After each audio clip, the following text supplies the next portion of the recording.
जस्तै लगभग हामीले यो नेभिगेसन बारमा भएका सम्पूर्ण अप्सनहरू प्रयोग गर्न सिकिसकेका छौँ। यो फिडब्याक सुझाव गुनासो भन्ने चाहिँ युजर इन्टरफेसका लागि मात्रै हो, यसमा अध्यावधिक गर्नुपर्ने केही पनि छैन। अब त्यसै गरी क्रिया पृष्ठमा भएका केही अप्सनहरू छन्, केही सुविधाहरू छन्। त्यो मध्येमा जस्तै फन्डिङ एन्ड कोलाबोरेटिभ पार्टनर्स भन्ने अप्सन छ। यसमा चाहिँ सम्बन्धित पार्टनर्सहरूको लोगोहरू एड राख्नका लागि गर्नका लागि कसरी गर्ने भन्ने कुरा हामी सिक्नेछौँ। अब यसका लागि भने हामी सबैभन्दा पहिला ड्यासबोर्डमा आउनेछौँ। ड्यासबोर्डमा आइसकेपछि यहाँ देख्न सक्छौँ ड्यासबोर्डमा हु वी आर भन्ने अप्सनभित्र पार्टनर्स भन्ने अप्सन छ। पार्टनर्स भन्ने अप्सन चुज गरिसकेपछि यहाँ फन्डिङ एन्ड कोलाबोरेटिभ भन्ने एउटा अप्सन छ। यसलाई एडिटमा जान्छौँ हामी। एडिटमा गइसकेपछि देख्न सक्छौँ यहाँनिर पार्टनर्स टाइटल भन्ने अप्सन छ एउटा।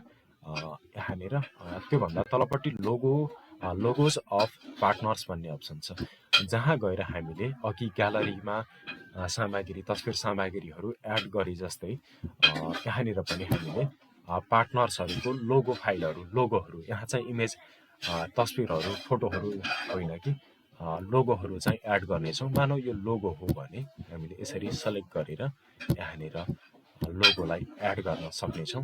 हामीले त्यसरी एड गरेको लोगो यहाँ देखिनेछ। एड गरिसकेपछि हामीले यो टिक लगाइएको छ यो पार्टनर क्याटेगोरिज भन्ने अप्सनमा। यसमा टिक नै लगाएर अपडेट गऱ्यौँ भने हामीले एड गरेको नयाँ सामग्रीहरू लोगोहरू यहाँनिर पार्टनर्स लोगोहरू यहाँनिर देखिन थाल्नेछन्।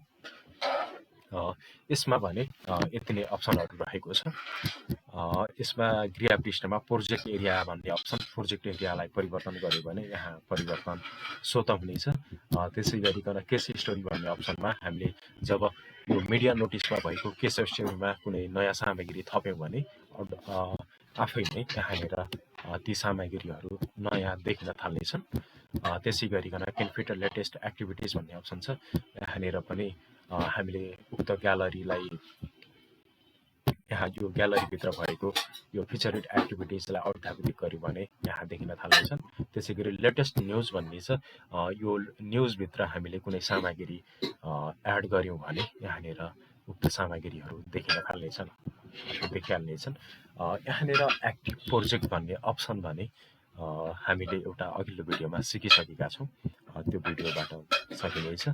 त्यसै गरिकन लेटेस्ट अपडेट भन्ने अप्सन छ यहाँनिर। यहाँ पनि notice, press release, upcoming events, vacancy भन्ने अप्सनहरू विभिन्न अप्सनहरू देखिएको छ।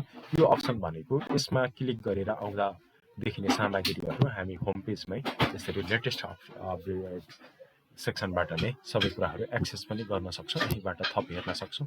क्लिक गरेर खोलेर पनि हामी हेर्न सक्छौँ यसरी।